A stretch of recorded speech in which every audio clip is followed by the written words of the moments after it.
Alexander Thornton poussa la porte de son manoir et se figea complètement. Ce qu'il voyait était impossible. Sa fille, Emma, riait pour la première fois depuis 2 ans, depuis l'accident qui avait coûté la vie à Catherine et laissé l'enfant dans un fauteuil roulant. Emma riait vraiment. Une jeune femme poussait doucement le fauteuil roulant de la petite fille dans le salon, faisant des voix drôles et des gestes amusants. Voici la courageuse princesse dans son carrosse magique. Elle va sauver toutes les petites créatures du royaume. Emma applaudissait faiblement, mais elle applaudissait. Ses yeux s'illuminaient d'une manière qu'Alexander avait oubliée. La petite fille bougeait ses mains, essayant d'imiter les sons que faisait la femme. Alexander Thornton avait tué 37 personnes au cours de sa vie. Il avait regardé des hommes implorer pitié sans ciller. Il avait bâti un empire sur le sang et la peur. Mais à cet instant, des larmes lui montèrent aux yeux sans crier gare. 2 grosses larmes roulèrent sur son visage. C'était un miracle. C'était impossible, mais cela se produisait. L'émotion le submergea si intensément qu'Alexander laissa tomber ses clés. Le bruit résonna dans toute la pièce, et la magie s'évanouit au même instant. Emma cessa de rire, se recroquevilla dans son fauteuil roulant et redevint l'enfant apathique et sans vie qu'Alexander connaissait, comme si quelqu'un venait d'éteindre la lumière. « Qui êtes-vous? Que faites-vous avec ma fille? » La voix d'Alexander tremblait, mêlée d'émotion et de confusion. La femme se leva rapidement, lissant son uniforme. « Bonjour, je m'appelle Clara. Clara Bennett. Je suis venue travailler ici aujourd'hui. Oh, l'agence ne vous a-t-elle pas informé? » Personne ne m'a rien dit. Alexander regarda Emma, qui fixait maintenant ses propres mains. Le changement était brutal, d'une enfant heureuse à une enfant brisée en seulement 2 secondes. « Oh mon Dieu, je suis vraiment désolé. Voulez-vous que je revienne un autre jour? Je ne veux pas vous déranger. » Il y avait quelque chose de différent dans la façon dont Clara traitait Emma.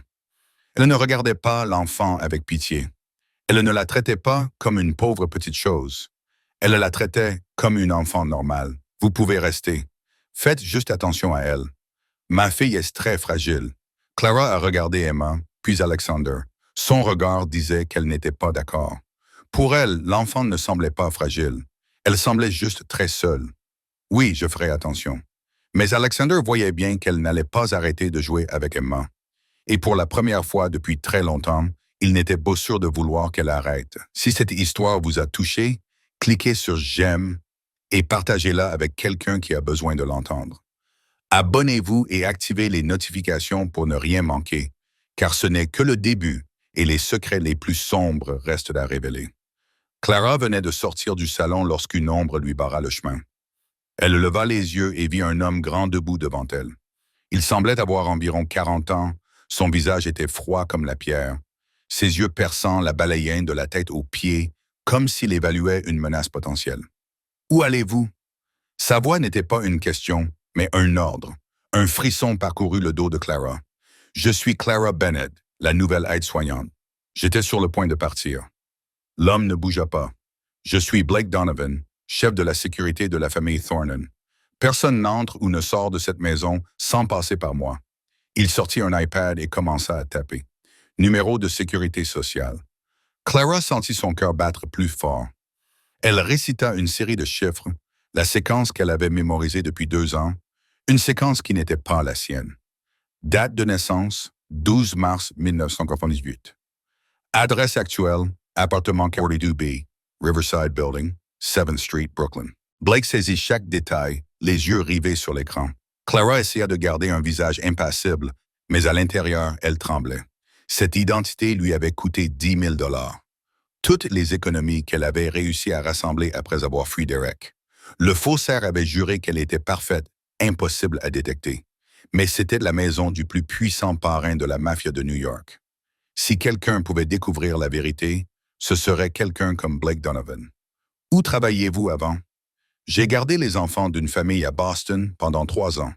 Ils ont déménagé en Californie. J'ai donc dû trouver un nouvel emploi. Pourquoi avez-vous choisi ce poste? Clara déglutit. Parce que le salaire est élevé et parce que j'aime travailler avec les enfants. Blake leva enfin les yeux vers elle pour la première fois depuis le début de l'interrogatoire. Son regard la transperçait comme s'il pouvait lire chacune de ses pensées. Savez-vous qui est M. Thornton? Clara hésita une seconde. Une seconde de trop.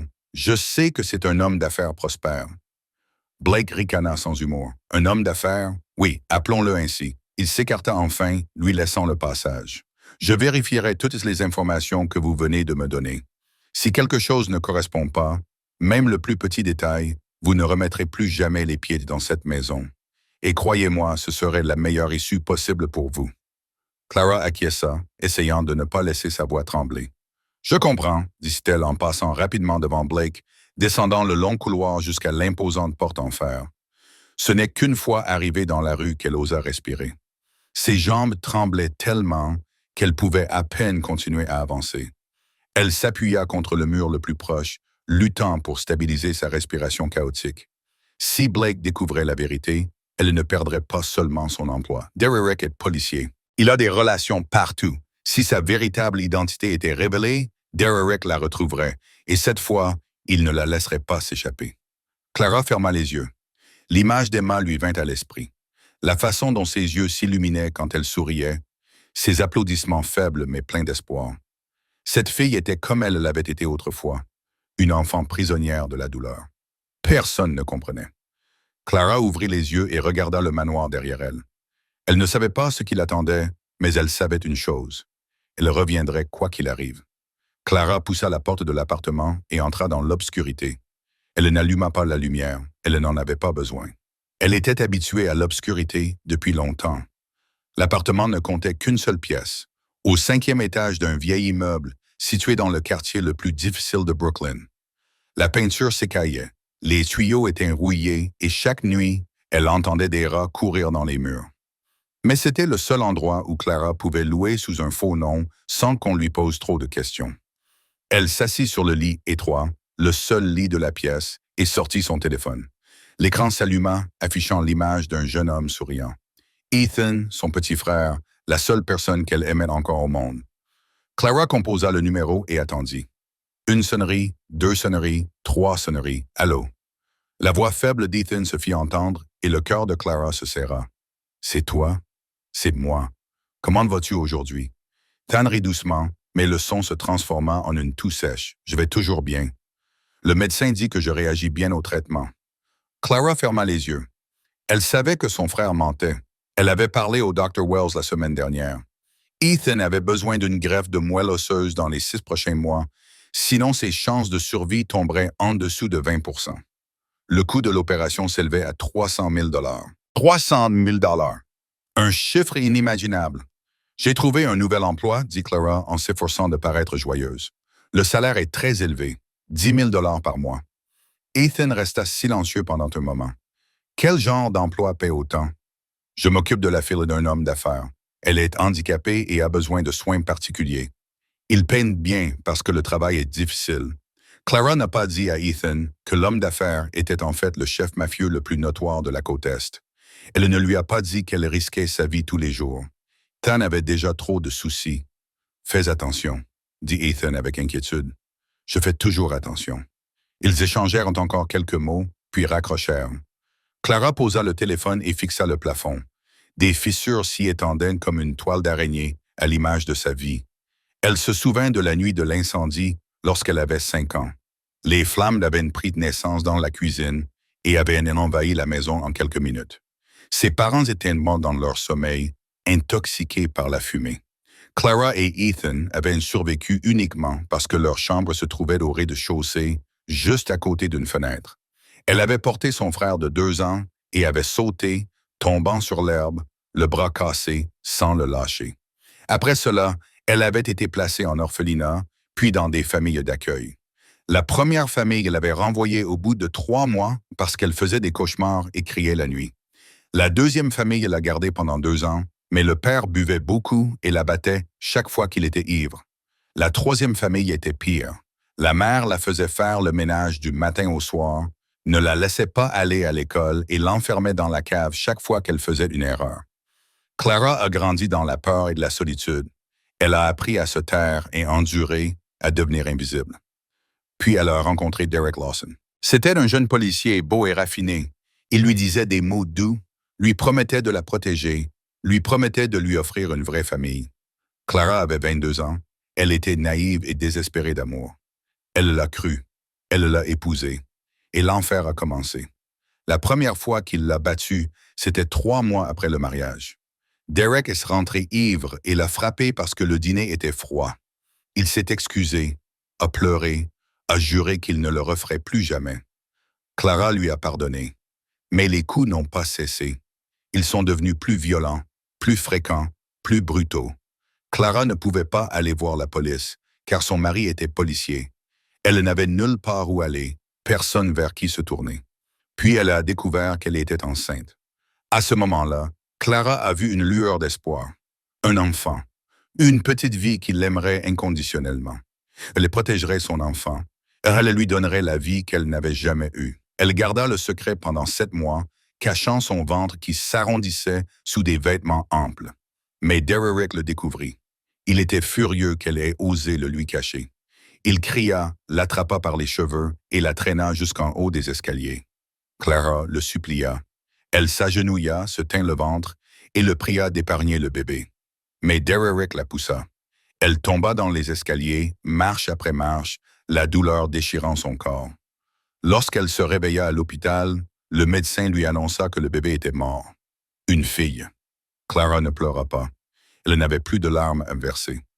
Cette nuit-là, alors que Derek dormait profondément, elle s'enfuit. Elle prit les 10 000 $ qu'elle avait cachés dans le placard, acheta de faux papiers et disparut. 2 ans passèrent. Clara vécut dans l'ombre, acceptant tous les emplois qu'elle pouvait trouver pour survivre et envoyer de l'argent pour le traitement d'Ethan. Elle pensait avoir échappé à son destin. Mais ce soir-là, lorsqu'elle regarda Emma dans les yeux, Clara comprit quelque chose. Ses yeux étaient exactement les mêmes que ceux qu'elle voyait dans le miroir depuis 20 ans.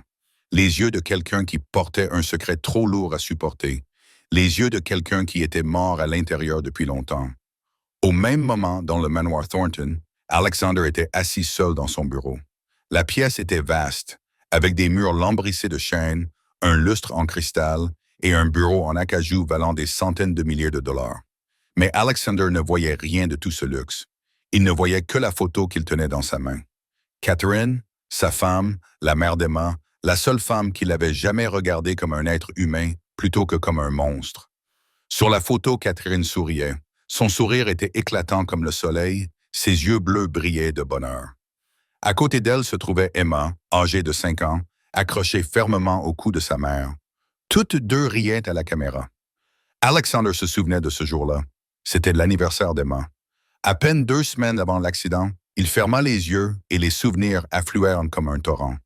Il avait rencontré Catherine 9 ans plus tôt lors d'une exposition d'art à laquelle il s'était rendu uniquement pour rencontrer un partenaire commercial.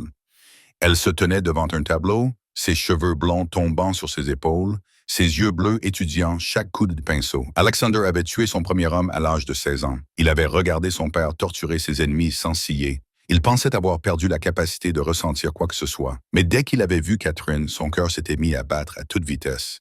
Elle s'était retournée, avait surpris son regard et lui avait souri. « Vous êtes Alexander Thornton. Je sais qui vous êtes », avait répondu Catherine calmement. « Toute la ville sait qui vous êtes. Alors pourquoi n'avez-vous pas fui?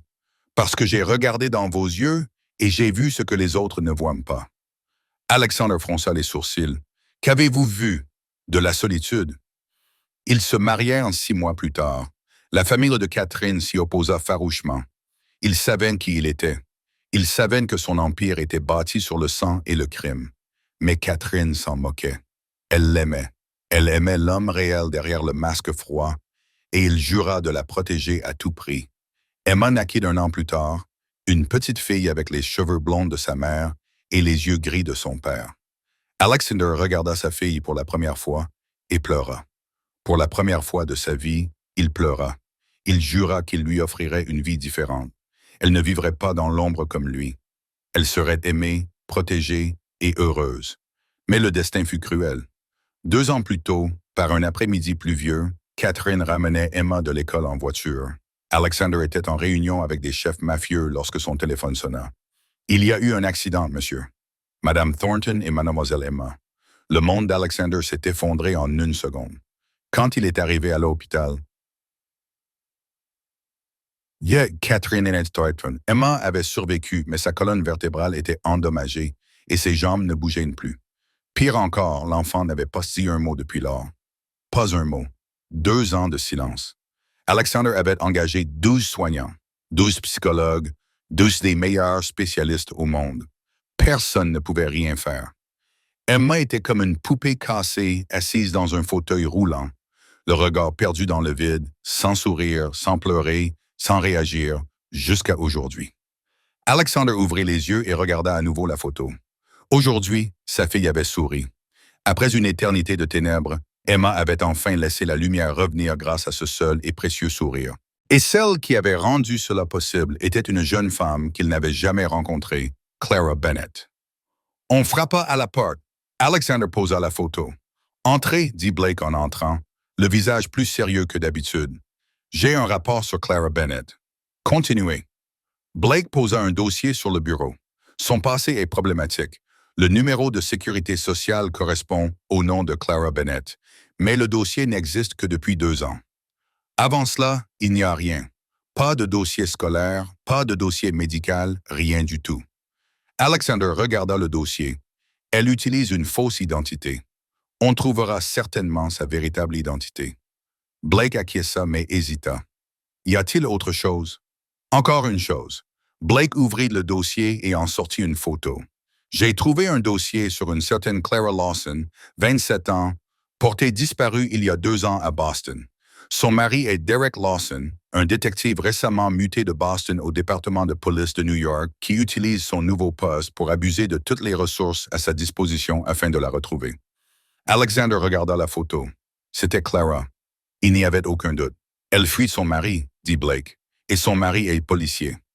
Alexander resta silencieux pendant un long moment. Il se souvint du regard de Clara lorsqu'elle avait regardé Emma.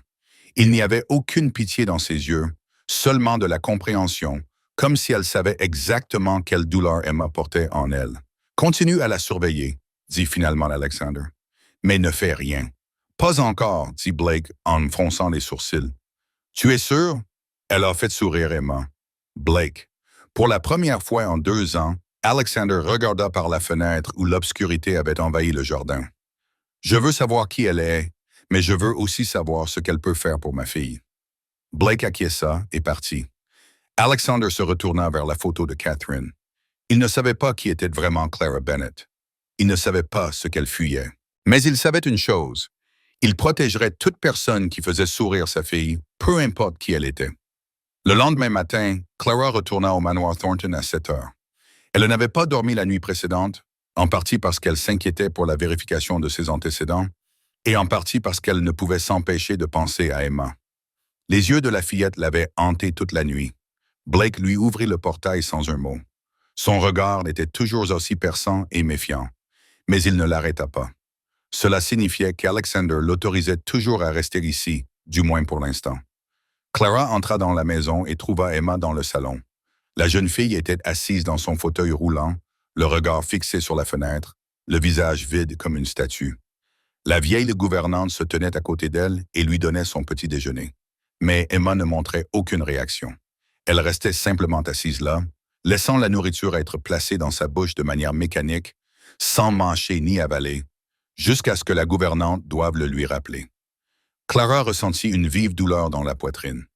Elle avait été comme ça pendant les années où elle avait vécu avec une famille d'accueil abusive. Elle aussi avait mangé comme une machine, existé comme une ombre, attendant jour après jour sans espoir. Mais Emma n'avait pas à vivre comme ça. Clara ne le permettrait pas. Elle s'approcha du fauteuil roulant et s'assit à la hauteur des yeux d'Emma. « Bonjour, petite princesse. » Emma ne la regarda pas. Elle continua à fixer la fenêtre comme si Clara n'existait pas. Mais Clara ne se découragea pas. Elle regarda autour d'elle dans le salon, à la recherche de quelque chose qu'elle pourrait utiliser. Son regard s'arrêta sur le grand vase posé sur la table, un vase en porcelaine blanche rempli de roses rouges. « Sais-tu ce que c'est ?» demanda Clara d'un ton mystérieux. « Ce n'est pas un vase à fleurs. C'est le château de la Reine des Roses. » Emma ne répondit pas, mais Clara vit les yeux de la fillette bouger légèrement. « La Reine des Roses vit dans ce château depuis 1000 ans, » poursuivit Clara d'une voix basse, comme si elle partageait un secret. Elle est très belle, avec des cheveux aussi rouges que des pétales et des yeux aussi verts que des feuilles. Mais elle est très seule, car personne n'ose s'approcher du château. Savez-vous pourquoi? Silence. Mais cette fois, Emma pencha légèrement la tête, de manière presque imperceptible. Clara le remarqua, car le château est gardé par des dragons. Clara désigna le plafond où le gigantesque lustre en cristal scintillait à la lumière du soleil. Regarde là-haut, c'est le dragon de cristal. Il garde le château depuis les airs et chaque fois que la lumière brille sur lui, il crache des millions de rayons arc-en-ciel pour chasser les méchants. Emma leva la tête pour regarder le lustre. C'était la première fois que la jeune fille montrait une réaction active depuis l'arrivée de Clara. Clara sourit et continua. Mais la Reine des Roses ne veut pas seulement que les méchants soient chassés. Elle veut des amis. Elle veut que quelqu'un vienne lui rendre visite au château et discute avec elle. Aimeriez-vous rendre visite à la reine? Emma regarda Clara. Pour la première fois, la fillette la regarda vraiment dans les yeux, des yeux gris, comme ceux de son père, mais empreints d'une profonde tristesse qu'une enfant de 7 ans ne devrait jamais connaître.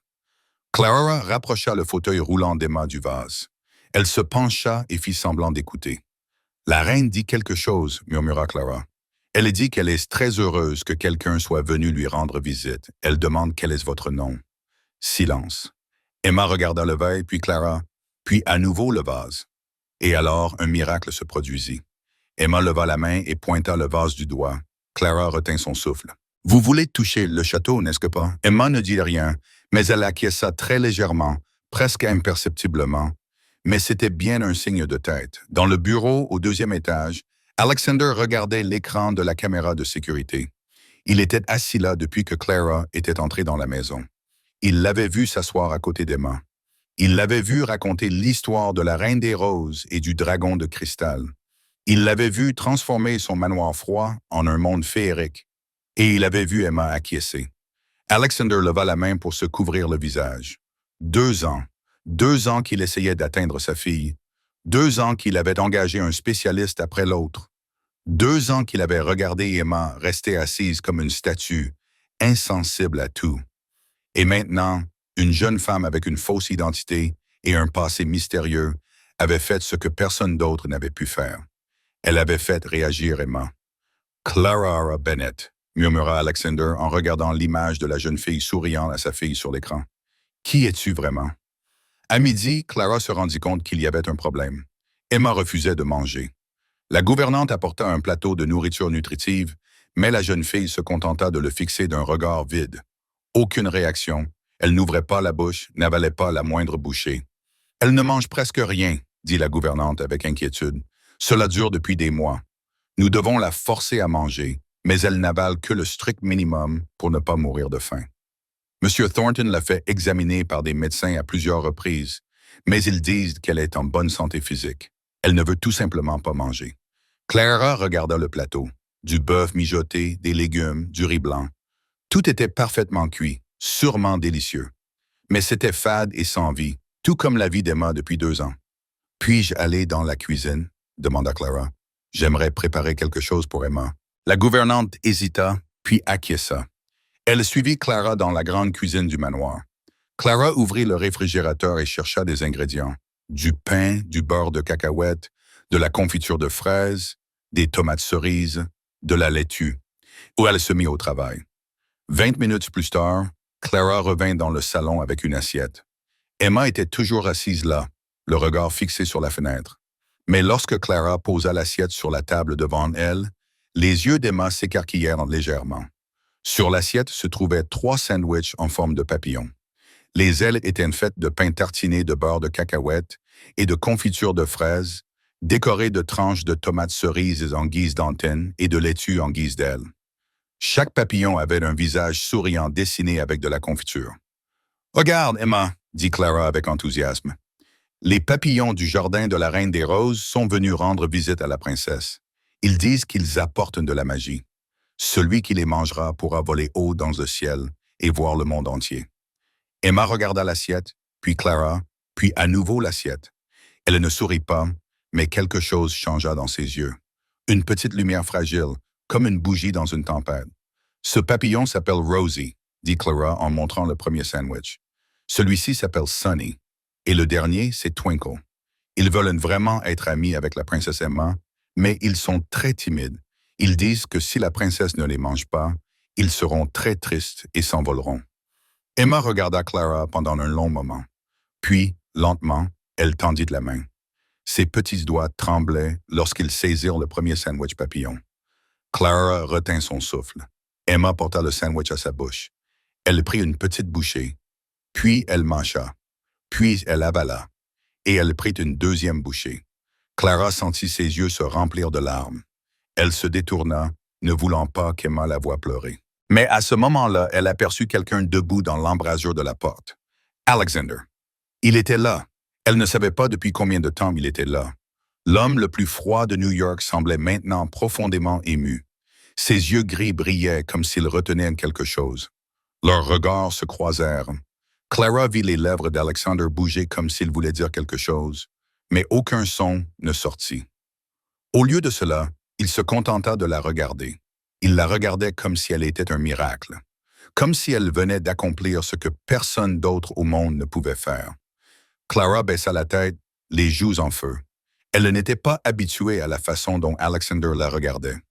Ce regard était trop intense, trop profond, au point qu'elle avait du mal à respirer. Quand elle releva les yeux, Alexander avait disparu, mais le sentiment que lui avaient procuré ses yeux demeurait chaud et étrange. « Et les deux autres papillons ?» demanda Clara doucement, la voix tremblante, en se tournant vers Emma. « Ils attendent toujours. » Emma ne la regarda pas, mais elle prit le deuxième sandwich et continua à manger. Clara sourit, les larmes coulant sur ses joues. C'était le plus beau moment qu'elle avait vécu depuis 2 ans. Non pas parce qu'Alexander l'avait regardée d'une manière particulière, mais parce qu'elle savait que pour la première fois de sa vie, elle faisait quelque chose qui comptait vraiment. Elle sauvait un enfant, tout comme personne ne l'avait sauvé il y a longtemps. 3 jours passèrent comme dans un rêve. Emma changeait de jour en jour. Heure après heure, elle commença à manger davantage. Non seulement les sandwichs en forme de papillon, mais aussi d'autres plats lorsque Clara les transformait en histoires magiques. La soupe au poulet devint un lac enchanté. Les biscuits devinrent des pièces d'or de pirates. Les fruits devinrent des joyaux provenant d'un royaume lointain. Et Emma mangeait tout. Non pas parce qu'elle y était obligée, mais parce qu'elle le voulait. Elle commença également à être plus réactive. Lorsque Clara racontait des histoires, Emma désignait des objets dans la maison, signalant qu'elle voulait entendre des histoires à leur sujet. L'horloge antique devenait une machine à remonter le temps. Le tableau représentant un paysage devenait une porte vers un autre monde. Chaque recoin du manoir se transformait en une nouvelle aventure. L'après-midi du 4e jour, Clara poussa le fauteuil roulant d'Emma dans le jardin arrière.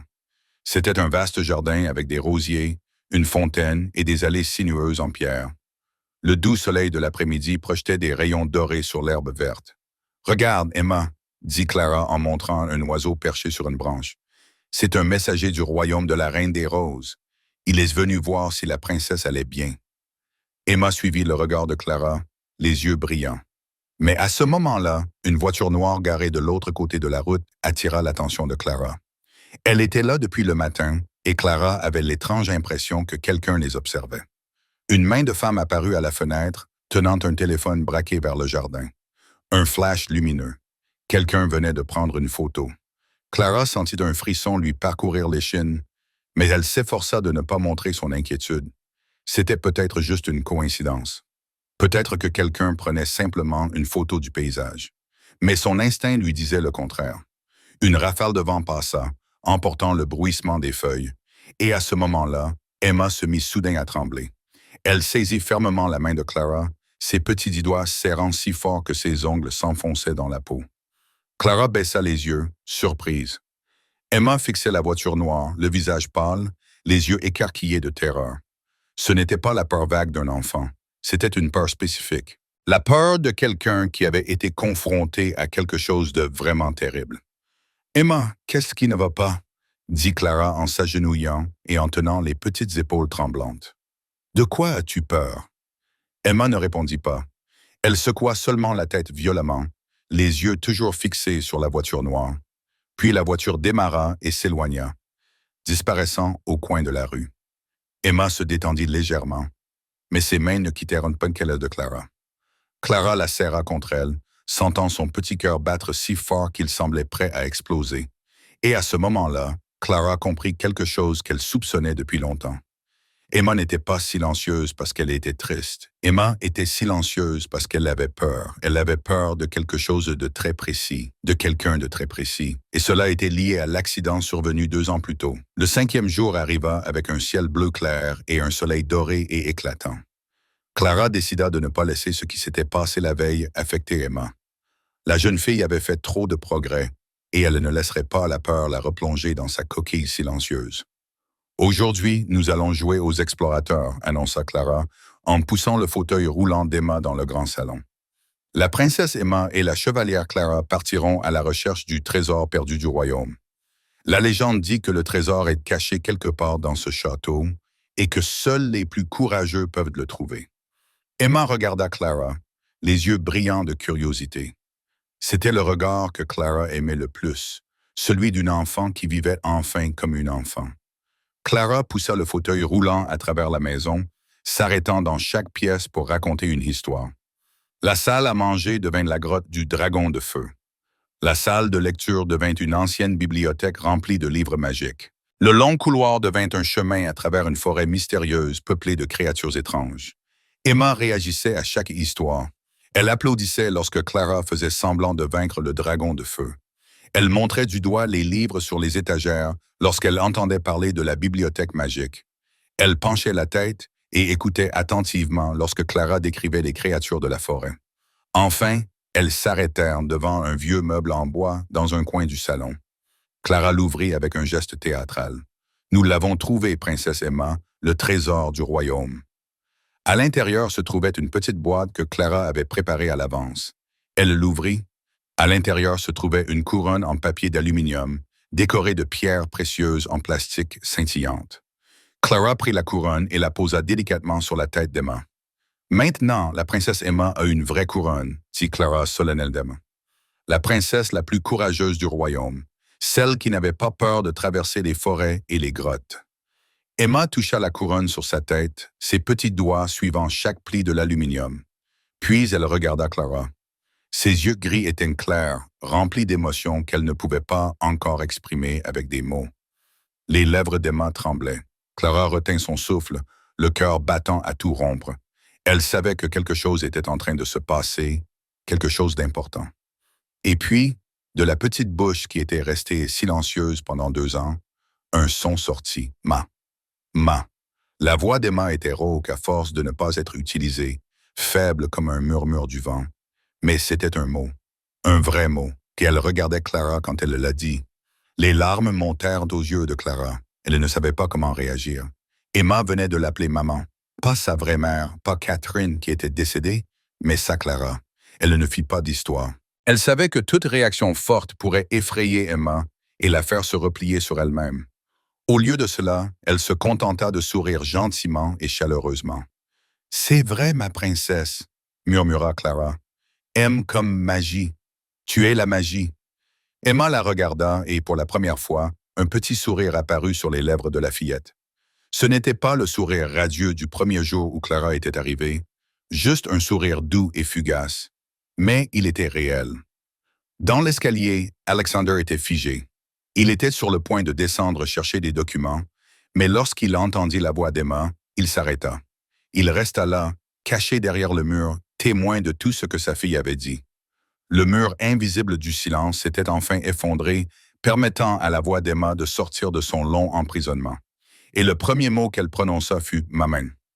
En regardant Clara, Alexander sentit son cœur se briser et se réparer en même temps. Se briser parce qu'Emma n'avait pas appelé Catherine, la mère qu'il avait mise au monde et qu'il l'aimait de tout son cœur. Se réparer parce qu'après 2 ans de souffrance, sa fille avait enfin trouvé quelqu'un à qui ouvrir son cœur.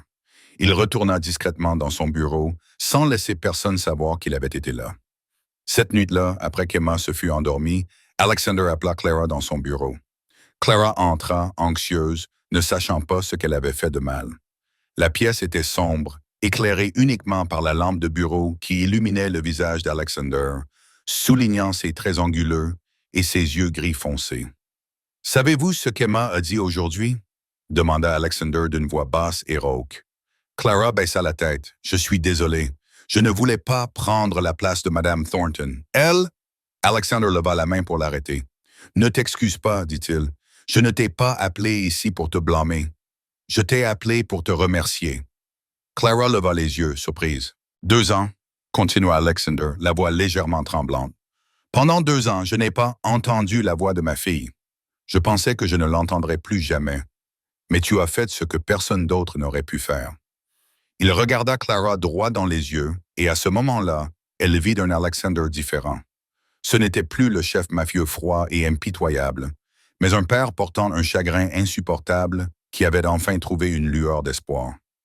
Merci, Clara, dit Alexander, chaque mot chargé d'émotion. Merci d'avoir ramené ma fille. Le 7e jour commença comme les autres. Clara arriva tôt, prépara un petit déjeuner spécial pour Emma et planifia une journée remplie de nouvelles histoires d'aventure. Emma avait fait des progrès étonnants au cours de la semaine écoulée. Elle ne mangeait pas seulement mieux. Elle avait également commencé à émettre de petits sons, essayant d'imiter les mots de Clara. Ses yeux n'étaient plus vides. Ils brillaient d'une lumière fragile, mais réelle. Clara poussait le fauteuil roulant d'Emma dans le salon, lui racontant l'histoire d'une courageuse sirène. Lorsque la sonnette retentit, elle n'y prêta pas attention, pensant qu'il s'agissait d'un visiteur pour Alexander. Puis elle entendit des voix dans le couloir, des pas qui s'approchaient, et la porte du salon s'ouvrit. Alexander entra, le visage pâle comme s'il avait vu un fantôme, et juste derrière lui, une femme apparut. Clara eut l'impression que le temps s'était arrêté. La femme ressemblait exactement aux photos de Catherine accrochées dans toute la maison. Les mêmes longs cheveux blonds tombant dans son dos, les mêmes yeux d'un bleu profond, la même taille, la même silhouette, la même élégance dans la façon de s'habiller. Si Clara n'avait pas su que Catherine était morte, elle aurait pensé que la défunte épouse d'Alexander était sortie de sa tombe. Mais c'est la réaction d'Emma qui terrifia vraiment Clara. La fillette poussa un cri, pas le cri ordinaire d'un enfant effrayé. C'était un cri déchirant, rempli d'une terreur absolue, comme si elle venait de voir le pire cauchemar de sa vie se tenir devant elle. Emma tremblait violemment dans son fauteuil roulant, son petit corps recroquevillé comme s'il essayait de disparaître.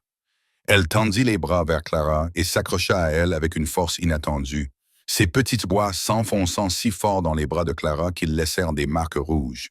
Des larmes coulaient sur le visage d'Emma, tandis qu'elle continuait à crier d'une voix brisée et sans parole. Clara serra Emma contre elle, essayant de la calmer. Mais à l'intérieur, toutes les alarmes sonnaient.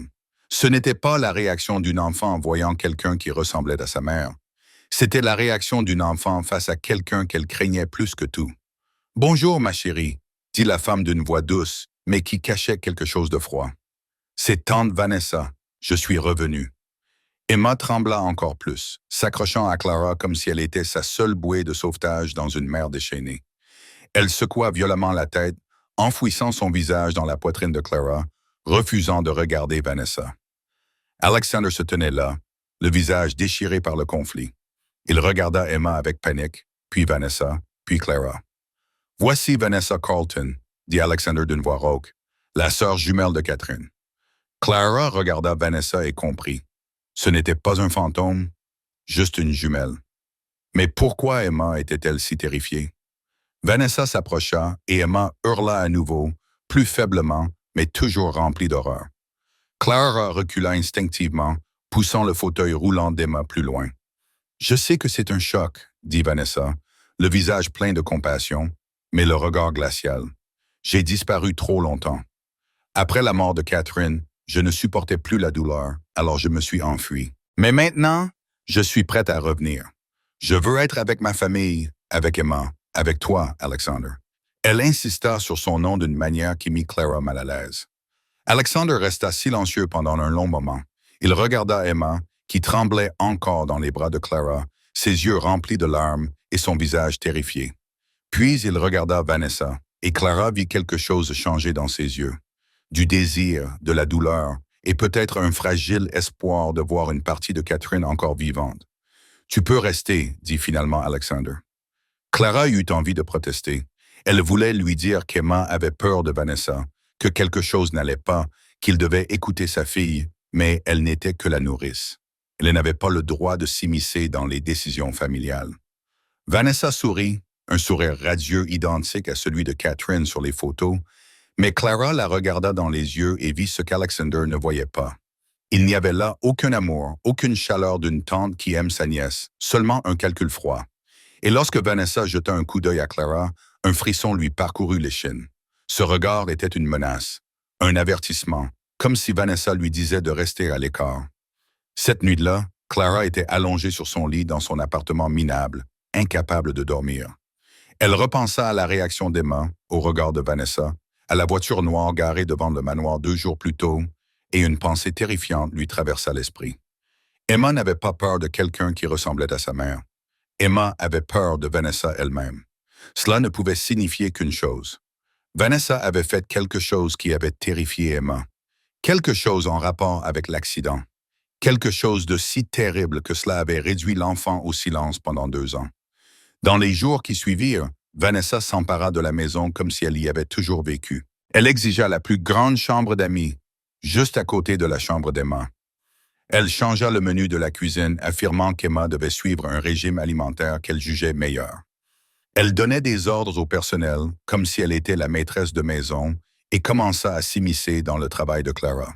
« Je pense qu'Emma devrait se reposer davantage au lieu de jouer toute la journée », dit Vanessa à Alexander pendant le dîner, la voix pleine d'une fausse inquiétude. Mademoiselle Bennett semble rendre l'enfant trop active. Ce n'est pas bon pour la santé d'un enfant handicapé. Clara était assise à la table du personnel et entendit chaque mot.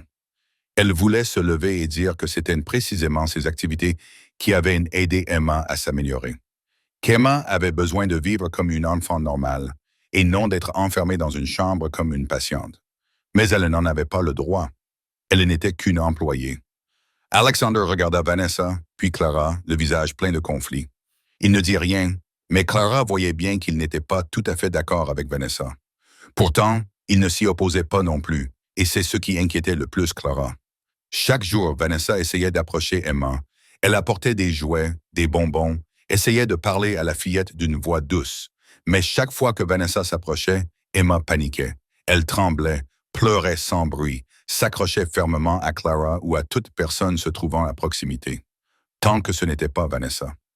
La réaction d'Emma est très étrange, dit Vanessa à Alexander, la voix lourde d'inquiétude. Je pense que cela pourrait être à cause de Mademoiselle Bennett. Elle rend Emma trop dépendante d'elle. Ce n'est pas bon pour le développement de l'enfant. Clara serra les dents en entendant cela. Vanessa la rendait responsable de la peur d'Emma, alors qu'il était évident qu'Emma avait peur de Vanessa elle-même. Mais Alexander ne semblait pas s'en rendre compte. Il était trop brisé par la mort de Catherine, trop désespéré de voir une partie de sa femme encore en vie, pour voir la vérité qui se trouvait juste devant lui. Un après-midi, alors que Clara poussait le fauteuil roulant d'Emma dans le couloir, Vanessa leur barra le chemin. « L'enfant a besoin de se reposer, » dit Vanessa froidement. « Vous devriez la laisser dans sa chambre et sortir. »« Je pense qu'Emma aime jouer, » répondit Clara, essayant de garder une voix calme. « Elle a fait beaucoup de progrès cette semaine. » Vanessa s'approcha et Emma se recroquevilla immédiatement dans son fauteuil roulant, serrant la main de Clara. « Vous ne comprenez pas du tout cet enfant, » dit Vanessa, d'une voix toujours douce mais avec un regard glacial. « Vous n'êtes qu'une aide-soignante, tu ne fais pas partie de la famille, tu n'as pas le droit de décider ce qui est le mieux pour Emma. » Puis elle se pencha et regarda Clara droit dans les yeux. « Et je te conseille de rester à ta place. C'est ma maison maintenant. Ne crois pas que tu pourras rester ici éternellement. » Clara ne dit rien. Elle se contenta de regarder Vanessa, et à cet instant, elle vit clairement la vraie nature de cette femme. Derrière ce visage identique à celui de Catherine, derrière cette voix douce et ce sourire radieux, se cachait un esprit froid et calculateur, dangereux. Cette nuit-là, Clara ne parvint pas à dormir. Elle resta allongée, repensant à tout ce qui s'était passé. Vanessa était apparue juste au moment où Emma commençait à aller mieux. Vanessa avait disparu pendant 2 ans, puis était soudainement revenue. Emma était terrifiée par Vanessa, au point d'en être paniquée. Même si, logiquement, elle n'avait aucune raison de craindre sa tante, à moins qu'Emma n'ait une raison. À moins qu'Emma ne sache quelque chose que personne d'autre ne savait. Clara se souvint de la veille, dans le jardin, lorsqu'elle avait interrogé Emma sur l'accident. La fillette n'avait pas répondu. Mais ce silence était en soi une réponse. Et maintenant, Vanessa était apparue. La femme qu'Emma craignait le plus. Ces 2 éléments étaient-ils liés? Clara décida qu'elle trouverait la réponse pour Emma, parce que l'enfant méritait de connaître la vérité et parce que Clara sentait que cette vérité changerait tout. L'occasion se présenta l'après-midi suivant. Vanessa sortit en disant qu'elle devait acheter quelques articles personnels. Alexander était dans son bureau, occupé à une vidéoconférence avec des partenaires commerciaux. Emma faisait sa sieste après le déjeuner. La maison était silencieuse comme une feuille de papier. Clara savait que c'était le moment d'agir. Elle se glissa au deuxième étage, le cœur battant à tout rompre. La chambre de Vanessa se trouvait au bout du couloir, la porte en chaîne était fermée à clé. Clara regarda autour d'elle pour s'assurer que personne ne la regardait, puis poussa la porte et entra. La chambre était étrangement immaculée. Le lit était parfaitement fait. Pas un seul pli. Tout était rangé dans un ordre impeccable. Rien ne ressemblait à la chambre d'une personne normale. Cela ressemblait plus à une salle d'exposition qu'à un lieu de vie. Clara commença à fouiller. Elle ouvrit le tiroir de la table de chevet et ne trouva que quelques livres et une boîte de somnifères. Elle vérifia l'armoire. Rien de suspect. Elle était sur le point d'abandonner lorsque son regard tomba sur une valise sous le lit. Clara la sortit et l'ouvrit. À l'intérieur se trouvait une petite boîte en bois gravée du nom Vanessa Carlton en lettres dorées. Clara ouvrit la boîte et retint son souffle. À l'intérieur se trouvait un vieux journal intime, dont la couverture en cuir marron était usée par le temps. Elle l'ouvrit et commença à lire. Des lignes colériques et chaotiques sautèrent de ses yeux. Catherine obtient encore tout. Papa et maman l'aiment plus.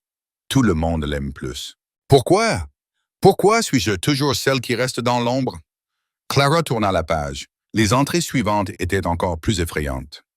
Alexander m'a regardé aujourd'hui. Il m'a souri. Mon cœur a failli exploser. C'est l'homme le plus parfait que j'ai jamais rencontré. Riche, puissant, beau. Il doit être à moi. La page suivante. Catherine me l'a volé. Elle me vole toujours tout. Je la déteste. Je la déteste. Je la déteste. L'écriture devenait plus grande et plus violente, déchirant presque le papier. Un frisson parcourut l'échine de Clara. Elle continua à tourner les pages et trouva une photo glissée entre elles. C'était la photo de mariage d'Alexander et Catherine, mais le visage de Catherine avait été barré au stylo rouge. Des traits violents, comme si quelqu'un voulait l'effacer de l'existence.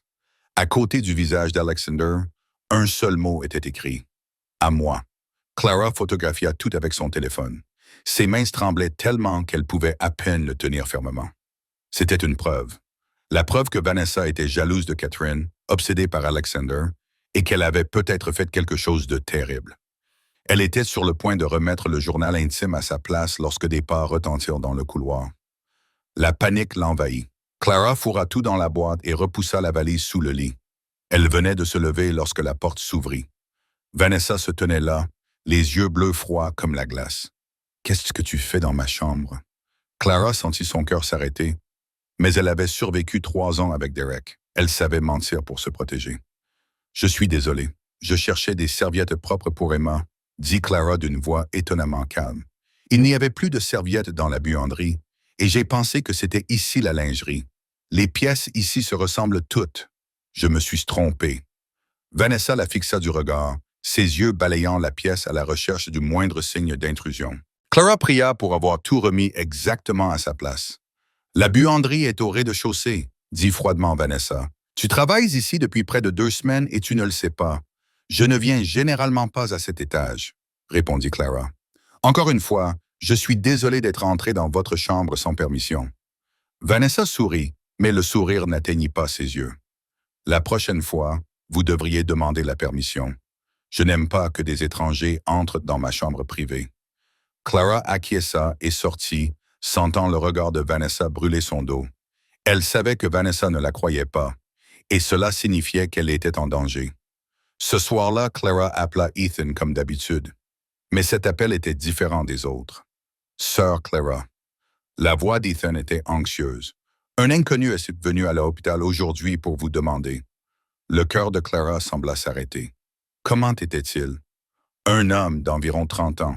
Il a dit qu'il était un vieil ami à vous et qu'il voulait vous trouver. Mais Clara, il ne semblait pas être votre ami. Il me regardait comme s'il voulait me dévorer vivante. Clara serra le téléphone, le corps tremblant. Derek avait trouvé Ethan. Cela signifiait qu'il l'avait trouvé. Je te rappellerai plus tard, Ethan. Ne parle de moi à personne. S'il revient, dis-lui que tu ne sais pas qui est Clara Bennett. Sœur, que se passe-t-il? Je t'expliquerai plus tard. Fais-moi confiance. Clara raccrocha et s'effondra sur le sol de son appartement minable. D'un côté, il y avait Vanessa avec son sombre secret. De l'autre, Derek qui la traquait. Elle était prise au piège entre deux dangers mortels et elle ne savait pas combien de temps elle pourrait encore fuir. Le lendemain matin, Clara arriva au manoir le cœur lourd. Elle n'avait pas dormi de la nuit. Son esprit tournait à toute vitesse, les pièces du puzzle se mettant lentement en place. Le journal intime de Vanessa. Derek qui la recherchait. La terreur d'Emma envers Vanessa. Tout s'entremêlait pour former une toile dangereuse. Et elle était prise au piège au centre de celui-ci. Clara trouva un moyen d'emmener Emma dans le jardin arrière, loin de Vanessa. C'était le moment où elle devait parler à l'enfant. Vraiment parler. Pas à travers des contes de fées, mais à travers la vérité. Elle poussa le fauteuil roulant jusqu'au coin le plus éloigné du jardin, où se trouvait un banc en pierre sous un vieux chêne. La lumière du soleil filtrait à travers les feuilles, projetant des taches de lumière dansante sur le sol. « Emma, » dit Clara doucement, « je veux te raconter une histoire, pas un conte de fées. Une histoire vraie. L'histoire de Clara. » Emma la regarda, ses yeux gris attentifs. Clara prit une profonde inspiration. « Une fois, Clara allait aussi avoir un bébé, » dit-elle doucement, la gorge serrée par le souvenir douloureux qui remontait. Une petite fille, Clara était très heureuse. Elle rêvait de tenir son enfant dans ses bras, de la bercer en chantant, de lui apprendre à faire ses premiers pas. Les yeux de Clara se remplirent de larmes. Mais elle continua. « Mais quelqu'un a fait du mal à Clara. Cette personne a poussé Clara et le bébé de Clara n'a pas pu venir au monde. » Emma la regardait et ses propres yeux se rempliront de larmes, comme si elle comprenait la douleur que Clara décrivait. « Connais-tu ce sentiment, Emma? » murmura Clara. « Le sentiment de perdre quelqu'un que tu aimes, une douleur si profonde qu'il est impossible de la décrire avec des mots. L'envie de garder ce secret pour toujours, car le révéler ferait trop mal. » Emma ne dit rien, mais tendit sa petite main et prit celle de Clara, serrant ses doigts fins comme pour lui transmettre un message que les mots ne pouvaient exprimer. Clara resta silencieuse pendant un long moment, puis elle continua. Clara avait peur de dire la vérité, car la personne qui lui avait fait du mal était très dangereuse. Clara avait peur que si elle parlait, cette personne lui ferait encore du mal ou ferait du mal aux personnes qu'elle aimait. Emma se mit à trembler. Elle baissa les yeux, puis tira soudainement la main de Clara et pointa du doigt la maison. Clara suivit son regard et vit Vanessa debout à une fenêtre du deuxième étage qui les observait. Lorsque Clara regarda à nouveau Emma, celle-ci secouait violemment la tête, les yeux remplis de peur et de désespoir. Clara comprit immédiatement. « Tu as peur de tante Vanessa, n'est-ce pas? » murmura Clara. Emma la regarda longuement, puis acquiesça lentement mais clairement. Le cœur de Clara se mit à battre à toute vitesse. « Tante Vanessa a-t-elle fait quelque chose qui te fait peur? » demanda Clara. Emma acquiesça à nouveau et des larmes coulèrent sur ses joues. Clara serra fermement la main d'Emma, s'efforçant de rester calme alors qu'elle tremblait intérieurement. « Tante Vanessa a-t-elle quelque chose à voir avec l'accident de ta mère? » Emma ne hocha ni la tête ni la tête. Au lieu de cela, elle regarda Clara avec des yeux pleins de douleur et des larmes se déversèrent comme un torrent. Son petit corps tremblait, ses lèvres tremblaient comme si elle voulait parler, mais ne le pouvait pas. Clara prit Emma dans ses bras, sentant chaque frisson du corps de l'enfant. Elle comprit. Ce silence était la réponse. Emma savait quelque chose à propos de l'accident, quelque chose en rapport avec Vanessa, quelque chose de si terrible qui lui avait scellé les lèvres pendant 2 ans. « Tout va bien, » murmura Clara dans les cheveux d'Emma. « C'est elle comprend. Clara ne te forcera pas à parler, mais Clara te promet de te protéger. Quoi qu'il arrive, Clara ne laissera personne te faire de mal à nouveau. » Emma s'accrocha à Clara, son corps se calmant peu à peu. Et à cet instant, 2 âmes brisées se trouvèrent. Une femme qui avait perdu son enfant et une enfant qui avait perdu sa mère, toutes deux portant des secrets trop lourds à supporter, toutes deux effrayées et seules. Mais désormais, elles savaient l'une l'autre. Cette nuit-là, Clara ne rentra pas chez elle. Elle demanda à Alexander la permission de passer la nuit là, car Emma semblait mal en point après cet après-midi chargé en émotions. Alexander accepta sans poser trop de questions. Peut-être sentait-il lui aussi le lien spécial qui unissait Clara et sa fille. Clara se vit attribuer la petite salle du personnel au premier étage, près de la chambre d'Emma. Elle s'allongea sur le lit, mais ne parvint pas à dormir. Son esprit était envahi par ce qu'Emma avait confirmé plus tôt dans le jardin.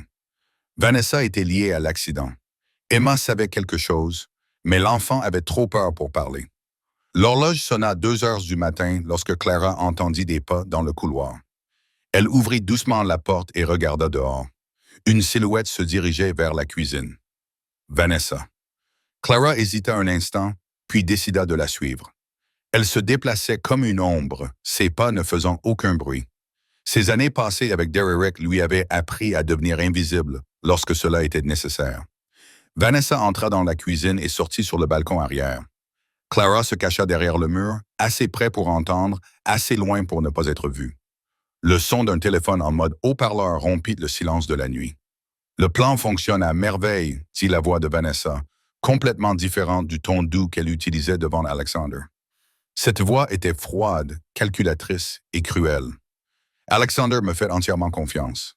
Il me regarde et voit Catherine. Il est aveuglé par le chagrin et ne voit pas la vérité qui se trouve juste devant lui. Et la fille, demanda une voix masculine au téléphone. Emma, ricana Vanessa. Elle a toujours tellement peur de moi qu'elle ne peut pas parler. Tant mieux. Tant qu'elle reste silencieuse, personne ne saura ce qui s'est passé ce jour-là. Ce jour-là? Demanda l'homme. Qu'as-tu vraiment fait? Clara retint son souffle, son cœur battant à tout rompre. Je te l'ai déjà dit, répondit Vanessa calmement, comme si elle parlait de la pluie et du beau temps. Catherine a découvert que j'aimais toujours Alexander. Elle a menacé de tout lui dire et de ne plus jamais me laisser voir ma nièce. Elle a toujours été comme ça, pensant toujours avoir le droit de tout contrôler simplement parce qu'elle était la sœur aînée. Clara dut se couvrir la bouche pour ne pas crier. Nous nous sommes disputés dans la voiture, continua Vanessa. L'enfant était sur la banquette arrière, mais je m'en fichais. J'étais furieuse. Catherine m'a insulté, m'a traité de pathétique, m'a accusé d'être obsédée par son mari. Je l'ai attrapée par les cheveux, elle m'a repoussé et j'ai donné un coup de volant. La voix de Vanessa était glaciale. La voiture a fait une chute dans le ravin. Je ne voulais pas la tuer. Je voulais juste lui donner une leçon. Mais quand j'ai vu qu'elle était morte, j'ai compris que c'était une opportunité. Catherine m'avait pris Alexander pendant 9 ans. Maintenant, elle n'est plus là. Il est à moi. Clara se sentit sur le point de s'évanouir. Vanessa avait tué Catherine et Emma avait tout vu. C'était pour cela que l'enfant était restée silencieuse pendant 2 ans. Et la fille, demanda l'homme, elle est le seul témoin. Oui, et c'est là le problème. Vanessa soupira. Je l'ai menacée après l'accident. Je lui ai dit que si elle en parlait à son père, il mourrait. Elle était tellement effrayée qu'elle est devenue muette. Mais maintenant, il y a cette aide-soignante. Elle fait parler l'enfant. Je vois que la fille la regarde comme une mère. Tôt ou tard, elle parlera. Alors, que vas-tu faire? Demanda l'homme. Éliminer l'aide-soignante d'abord, répondit Vanessa. Je me suis renseigné sur elle. Clara Bennett n'est pas son vrai nom. Elle fuit de son ex-mari, un détective de police nommé Derek Lawson. Je l'ai contacté et lui ai dit où elle se trouvait. Il viendra s'occuper d'elle pour moi. D'une pierre 2 coups. Clara sentit son sang se glacer. Derek? Vanessa avait contacté Derek, et après son départ, demanda l'homme. La fille aura un petit accident, dit Vanessa avec désinvolture. Personne ne soupçonnera quoi que ce soit. Une enfant handicapée et psychologiquement instable peut se faire du mal à tout moment. Et quand elle mourra, Alexander n'aura plus que moi. Je le réconforterai, je resterai à ses côtés, et finalement, il m'aimera comme il aurait dû m'aimer depuis le début. Clara ne pouvait plus écouter. Elle recula pas à pas, en prenant soin de ne pas faire de bruit. Elle retourna dans sa chambre, ferma la porte et s'effondra sur le sol. Tout son corps tremblait. Vanessa était une meurtrière. Elle avait tué Catherine et prévoyait de tuer Emma, et Derek allait arriver. Clara ferma les yeux, les larmes coulant sur ses joues. Elle pouvait s'enfuir. Elle pouvait disparaître toute de suite, avant que Derek ne la trouve, avant que tout ne s'empire. Elle s'enfuyait depuis 2 ans. S'enfuir était ce qu'elle savait faire de mieux. Mais alors, le visage d'Emma apparut dans son esprit. Ses yeux gris remplis de peur. Sa petite main agrippée à la sienne. Son murmure faible l'appelant « maman ». L'enfant avait perdu sa mère. Elle était restée silencieuse pendant 2 ans, terrifiée. Elle était la victime d'une femme folle. Et si Clara partait, personne ne la protégerait. Personne, à part Alexander, qui était complètement sous le contrôle de Vanessa. Clara ouvrit les yeux et essuya ses larmes. Elle avait passé toute sa vie à fuir des familles d'accueil abusives, Derek, la douleur d'avoir perdu son bébé. Mais cette fois, elle ne fuirait pas. Cette fois, elle se battrait pour Emma, car cet enfant méritait d'avoir quelqu'un à ses côtés, car Clara avait promis de la protéger, et elle tiendrait cette promesse, quel qu'en soit le prix. Le lendemain matin, Clara chercha Blake dès qu'il apparut à la porte du manoir. Elle savait que c'était un énorme pari. Blake pourrait ne pas la croire, pourrait tout rapporter à Alexander, et elle pourrait être renvoyée avant d'avoir eu la chance de faire quoi que ce soit. Mais elle n'avait pas d'autre choix. Elle ne pouvait pas affronter Vanessa et Derek seuls en même temps. « Je dois te parler », dit Clara d'une voix basse et pressante. « Ce n'est pas sûr ici, en privé. » Blake la regarda avec suspicion, puis acquiesça. Ils se rendirent dans le jardin à l'arrière, où il n'y avait pas de caméra et où personne ne pouvait les entendre. Clara lui raconta tout.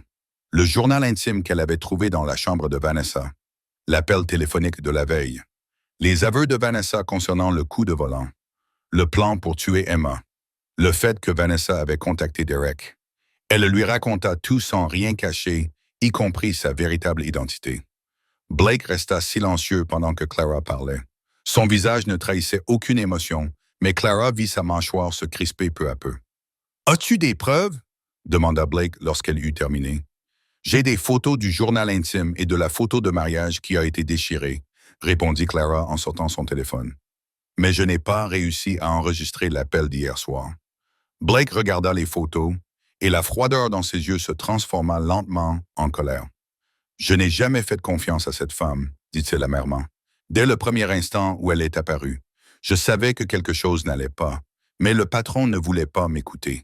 Il était trop brisé, trop désespéré pour voir Mme Catherine en elle. « Tu vas m'aider ?» demanda Clara, l'espoir montant dans sa poitrine.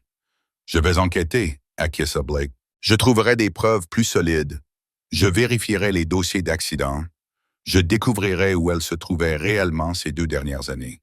Mais tu dois être prudente. Si elle s'en rend compte, tu sais, tu seras en danger. » « Je sais, » a répondu Clara, « mais Emma est plus importante. Elle est le seul témoin. Si Vanessa agit avant que nous ayons des preuves, tout sera fini. » Blake l'a observé longuement et son regard a changé. Il n'était plus froid ni dubitatif, mais rempli de respect. « Tu es plus courageuse que je ne le pensais. Clara Bennett, ou quel que soit ton vrai nom. Je te protégerai, toi et la petite fille. C'est une promesse. » Clara acquiesça, ressentant un léger soulagement. Au moins, elle avait désormais un allié, mais Vanessa agit plus vite qu'il ne l'avait prévu. Cet après-midi-là, elle apporta personnellement le déjeuner à Emma, prétextant vouloir se rapprocher de sa nièce. Clara ne pouvait l'en empêcher sans éveiller les soupçons. Elle ne pouvait que regarder Emma manger à contre-cœur sous le regard de Vanessa. 1 heure plus tard, Emma commença à somnoler. Elle tomba dans un sommeil profond et ne put être réveillée, comme si elle avait pris un puissant sédatif. Clara paniqua et appela un médecin, mais Vanessa intervint. « Elle est juste fatiguée, » dit Vanessa à Alexander avec une fausse inquiétude. « Mademoiselle Bennett l'a laissée être trop active ces derniers jours. Je vous avais dit qu'elle ne savait pas s'occuper d'une enfant handicapée. Cette fille a besoin de repos.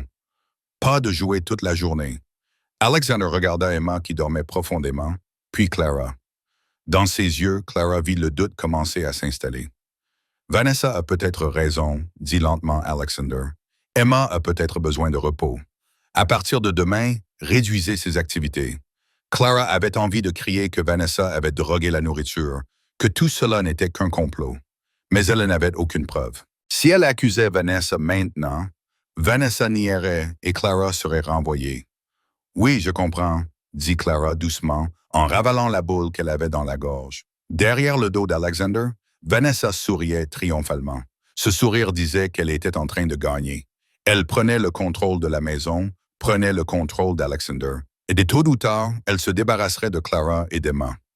Ce soir-là, Clara reçut un message de Blake. Il avait trouvé des informations. Vanessa n'avait pas disparu pendant 2 ans, comme elle le prétendait. Elle était à Los Angeles, observant Alexander de loin et attendant le bon moment. Récemment, elle avait retiré une grosse somme d'argent, probablement pour engager quelqu'un pour faire le sale boulot. Nous sommes dans une course contre la montre, écrivit Blake. Elle prépare quelque chose. Nous devons agir avant qu'il ne soit trop tard. Clara regarda vers la chambre d'Emma, où l'enfant dormait sous l'effet des médicaments. Elle serra son téléphone dans sa main. Le temps pressait, et elle ne savait pas combien de temps il restait avant que tout s'écroule. 2 jours plus tard, ce que Clara redoutait le plus finit par arriver. Elle était dans le salon avec Emma, essayant de la maintenir éveillée en lui racontant des histoires douces après que les effets du somnifère se furent dissipés. Lorsque la sonnette retentit, Clara n'y prêta pas attention, pensant qu'il s'agissait d'un invité pour Alexander. Puis elle entendit une voix familière dans le couloir, et le sang se glaça dans ses veines. Cette voix.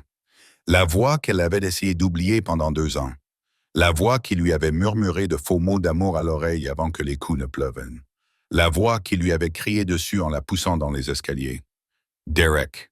La porte du salon s'ouvrit et il entra. Derek Lawson était exactement comme avant. Toujours aussi beau, avec ses cheveux bruns soigneusement coiffés, son costume gris sur mesure et son sourire charmant qui avait autrefois incité Clara à lui faire confiance. Mais Clara voyait ce qui se cachait sous cette apparence parfaite. La cruauté, la folie du contrôle. « Bonjour, mon amour », dit Derek d'une voix douce, si douce qu'elle en avait la nausée. « Je t'ai enfin trouvé », dit Clara en se levant instinctivement et en tirant le fauteuil roulant d'Emma derrière elle, protégeant l'enfant comme si elle était face à un monstre. « Tu n'as pas le droit d'être ici », dit Clara, la voix tremblante mais ferme. « Nous sommes divorcés. » « Divorcés ?» Derek rit froidement. « Tu as disparu sans un mot et tu as laissé les papiers du divorce sur la table. Tu penses que ça suffit? Tu penses pouvoir me quitter sans en payer le prix? » Il s'approcha. Clara recula, agrippant le fauteuil roulant d'Emma. L'enfant tremblait, sentant le danger dans l'air. « Que fais-tu ici ?» dit Alexander en entrant, d'une voix glaciale. Il se tenait à la porte, observant tout. Blake apparut à ses côtés, alerte. Derek se retourna, affichant un sourire amical. « Vous devez être Alexander Thornton. Je suis Derek Lawson, inspecteur à la police de New York. Et voici ma femme, dit-il en désignant Clara. Elle s'est enfuie il y a 2 ans en utilisant une fausse identité. Je suis venu la ramener à la maison. »« Ce n'est pas votre femme, » répondit Alexander d'un ton neutre. « D'après ce que je sais, elle a divorcé. Un divorce n'a aucune valeur lorsqu'une des parties est en fuite, dit Derek, son sourire s'assombrissant. C'est une criminelle, Monsieur Thornton. Elle utilise une fausse identité. Je pourrais l'arrêter immédiatement si je le voulais. Alors pourquoi ne le faites-vous pas? Demanda Alexander froidement. Pourquoi êtes-vous venu seul au lieu d'apporter un mandat? Pourquoi l'appelez-vous votre femme au lieu de suspecte? Derek hésita, son sourire s'estompant. Clara saisit l'occasion. Je me suis enfui parce qu'il me battait, dit-elle d'une voix brisée mais claire. Pendant 3 ans, il m'a battu chaque fois qu'il buvait, chaque fois qu'il était en colère, chaque fois que je lui déplaisais. C'est un policier, je ne pouvais donc pas aller voir la police. Je n'avais nulle part où aller. Elle ment. Derek l'interrompit, les yeux brûlants. Elle délire, elle invente des choses pour me salir. Je ne mens pas, pleura Clara, les larmes coulant sur ses joues. J'étais enceinte de 7 mois quand il m'a poussée dans les escaliers. Ma fille est morte à cause de lui. Il a tué mon enfant. Le silence s'est abattu sur la pièce. Le visage de Derek s'est déformé de rage. Les yeux gris d'Alexander sont devenus glacés tandis qu'il le fixait. Elle est tombée dans les escaliers. A grogné Derek. C'était un accident. Un accident? A ri Clara amèrement à travers ses larmes. Comme si chaque fois que tu me frappais, c'était un accident. Comme si toutes les ecchymoses étaient dues à une chute. Tu avais toujours des excuses, mais les cicatrices sur mon corps ne mentent pas. Et la mort de ma fille ne ment pas. Elle remonta sa manche, révélant de légères cicatrices, traces d'années de maltraitance. Alexander les regarda, et quelque chose dans son regard changea. Tout doute disparut, ne laissant place qu'à une froide fureur. « Sors de ma maison, » dit Alexander calmement, d'un ton dangereux. « Tu n'as pas le droit de me mettre dehors, » a crié Derek. « Je suis flic, tu es un criminel. Que crois-tu pouvoir me faire? Je pense que je peux te faire jeter dans l'East River et que personne ne retrouvera ton corps. » Alexander a répondu calmement. « Blake, Raccompagne notre invité dehors et s'il revient, tu sais ce qu'il faut faire. Blake a vu le bras de Derrick. Il se débattait, le visage rouge de rage. Tu vas le regretter, Clara. Derrick cria alors qu'on l'emmenait. Tu ne pourras pas te cacher éternellement. Je te retrouverai. Je te retrouverai toujours. La porte claqua. Derrick était parti. Clara resta debout, tremblante, les larmes coulant toujours, les genoux fléchissant, jusqu'à ce qu'une main la stabilise. Tu es en sécurité ici, dit Alexander, toujours froid, mais avec une certaine douceur sous-jacente. Il ne peut pas te toucher tant que tu es dans ma maison. Clara le regarda avec stupéfaction et gratitude. Elle ne comprenait pas pourquoi il la défendait. Elle n'était qu'une nounou avec une fausse identité, mais il la soutenait. À l'étage, derrière un rideau, Vanessa observait tout. Elle avait souri lorsque Derrick était arrivé, ravie que son plan fonctionne. Mais son sourire s'était éteint lorsqu'elle avait vu Alexander protéger Clara. Chasse Derrick et prend le bras de la jeune fille. Non, murmura Vanessa, les yeux assombris par la jalousie. Il ne doit pas la regarder ainsi. Il est à moi. Son plan devait changer. Elle ne pouvait plus attendre que Derrick s'occupe de Clara. Elle allait agir elle-même et elle allait agir vite. Cette nuit-là, après qu'Emma se soit endormie profondément, Alexander appela Clara dans son bureau. La pièce était baignée de la douce lueur dorée d'une lampe de bureau, créant une atmosphère chaleureuse complètement différente de son atmosphère froide habituelle. Alexander était assis dans un fauteuil près de la fenêtre et non derrière son bureau comme d'habitude. Il fit signe à Clara de s'asseoir dans le fauteuil en face de lui. « Je veux entendre la vérité », dit Alexander d'une voix basse et plus douce que Clara ne l'avait jamais entendue. « Toute la vérité? Non pas parce que je doute de vous, mais parce que je veux vous comprendre. » Clara le regarda, hésitante. Elle avait raconté une partie de son histoire devant Derrick plus tôt dans la journée, mais ce n'était que la surface d'une blessure beaucoup plus profonde. Il y avait encore tant de choses qu'elle n'avait jamais dites, tant de douleurs qu'elle n'avait jamais partagées avec personne. « Pourquoi veux-tu savoir ?» demanda Clara. « Je ne suis qu'une nounou. »« Parce que tu n'es pas seulement une nounou, » répondit Alexander, les yeux gris fixés sur elle. « Tu es la femme qui m'a ramené ma fille. Tu es la seule personne en qui Emma ait eu confiance depuis 2 ans. Et cet après-midi, quand je t'ai vu te placer entre Derrick et Emma, j'ai su que tu étais prête à te sacrifier pour la protéger. Je veux savoir qui est cette femme. » Clara sentit ses yeux brûler. Cela faisait longtemps que personne ne l'avait regardée ainsi. Pas avec pitié, ni avec suspicion, mais avec un réel respect, et elle se mit à parler. Elle lui a parlé de l'incendie quand elle avait 5 ans, de ses parents morts dans leur sommeil, d'Ethan, âgé de 2 ans, qu'elle avait porté dans ses bras pour sauter par la fenêtre et s'échapper. Elle lui a parlé de l'orphelinat, de ses pleurs nocturnes pour sa mère, du sentiment d'être indésirable quand aucune famille ne voulait adopter les 2 frères et sœurs ensemble. Elle lui a parlé des familles d'accueil abusives, de son beau-père qui buvait et la battait, de sa mère d'accueil qui l'enfermait dans l'accueil lorsqu'elle faisait une erreur. Elle lui a parlé de Derrick, de la façon dont il était apparu comme un sauveur et lui avait promis une vie meilleure. Elle lui a parlé de son mariage à 22 ans, des quelques mois de bonheur et de la première fois où il l'avait battue.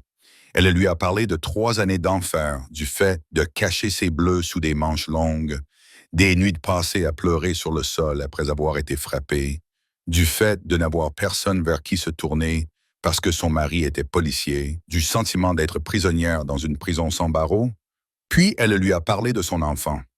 Sa voix s'est brisée lorsqu'elle a évoqué ses 7 mois de grossesse secrète, l'espoir que le bébé changerait tout, la nuit où Derrick l'avait découverte et l'avait traînée par les cheveux jusqu'en haut des escaliers, de la chute, du bruit des os qui se brisaient, du réveil à l'hôpital et de l'annonce que sa fille était morte. « C'était une fille, » dit Clara, les larmes coulant sur ses joues.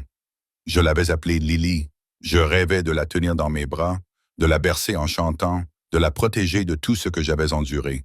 Mais elle est partie avant même d'avoir pu voir ce monde. » Clara sanglotait, le son jaillissant du plus profond de sa poitrine. Elle n'avait pas pleuré ainsi depuis longtemps.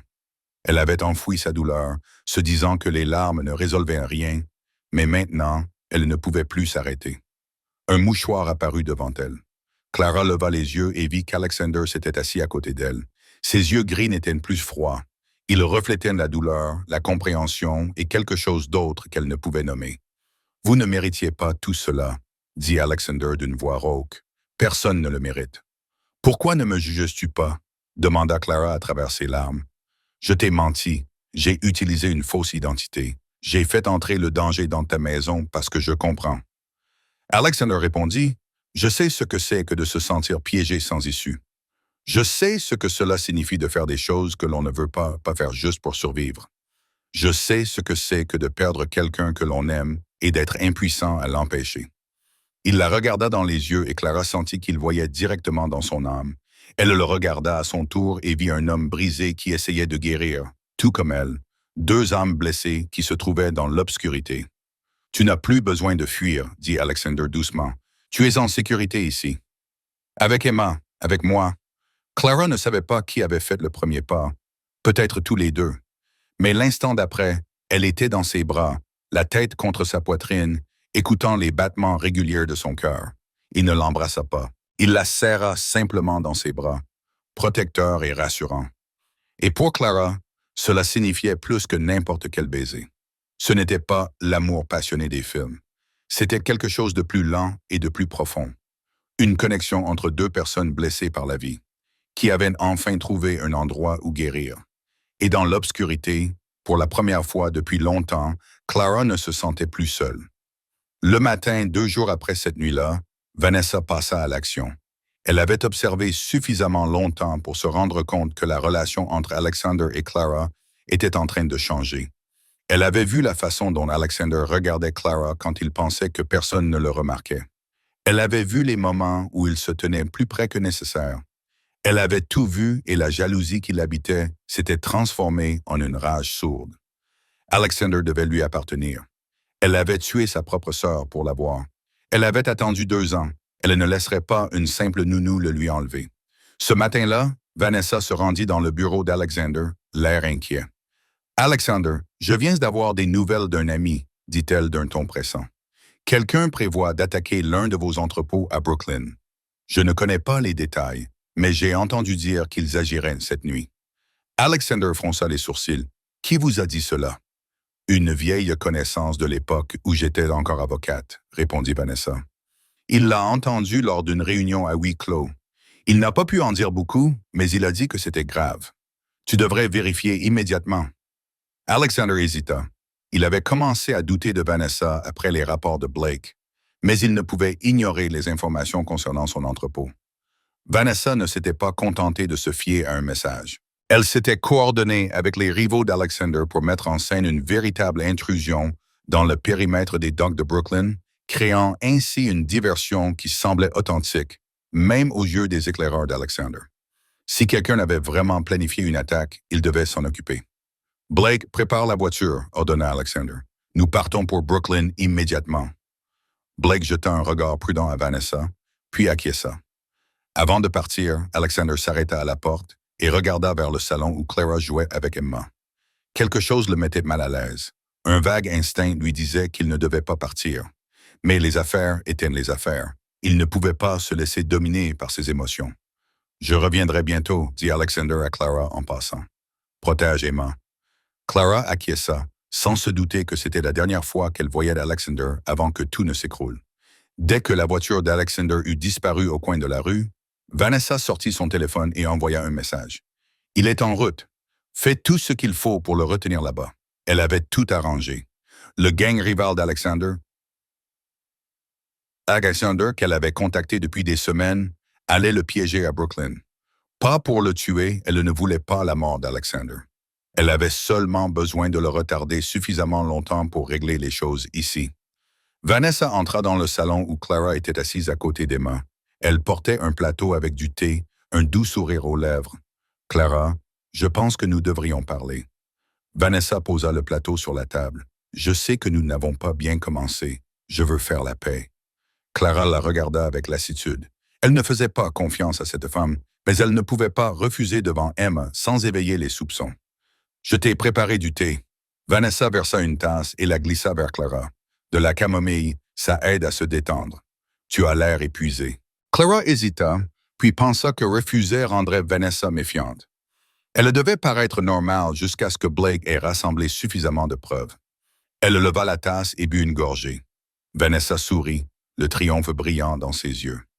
10 minutes plus tard, Clara commença à se sentir étourdie. Sa tête devint lourde, sa vision se brouilla, ses membres s'affaiblirent. Elle essaya de se lever, mais s'effondra dans le fauteuil. « Qu'avez-vous mis dans le thé ?» demanda Clara, la voix déjà pâteuse. « Juste un petit somnifère », répondit froidement Vanessa. « Assez pour vous faire dormir longtemps. Tu te crois maligne, n'est-ce pas ?» Elle s'approcha, regardant Clara avec mépris. « Je sais que tu t'es introduite dans ma chambre. Je sais que tu as entendu cet appel téléphonique. Tu en sais trop, Clara Bennett.